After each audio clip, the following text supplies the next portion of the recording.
உன்னுடைய ஃபேஸுக்கு வேல்யூ காண்பிக்கப்படுகிற நாள் வந்து விட்டது. உன்னை பிடிக்காதவங்களுக்கு கூட உன்னை பார்த்தாதான் சிலது நடக்கும்படிக்கு கர்த்தர் சில காரியங்களை உருவாக்குகிறார். உன்னுடைய சாதாரண வாழ்க்கையை பார்த்து இன்னைக்கு உலகம் பல தூரத்திலிருந்து வரும்போது இவன் வரதே நம்ம கிட்ட ஏதாவது கேட்கதான் வருவான். இன்னைக்கு நம்ம லைஃப் சாதாரணமா இருக்கிறதுனால எனக்கு ஒரு நன்மை செய்ய மாட்டாரான்னு வந்திருக்கிறோம். ஆமே, நானும் அப்படிதான் வந்திருக்கிறேன், நீங்களும் அப்படிதான் வந்திருக்கிறீங்க.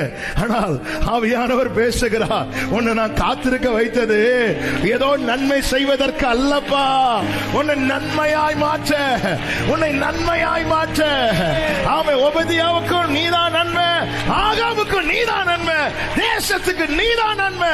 உன்னுடைய வாழ்வாதாரம் மற்றவர்கள் பார்வைக்கு சாதாரணமா இருக்கலாம், வேல்யூவை கர்த்தர் அதிகப்படுத்த, உன்னுடைய மதிப்பை கூட்டும்படிக்கு.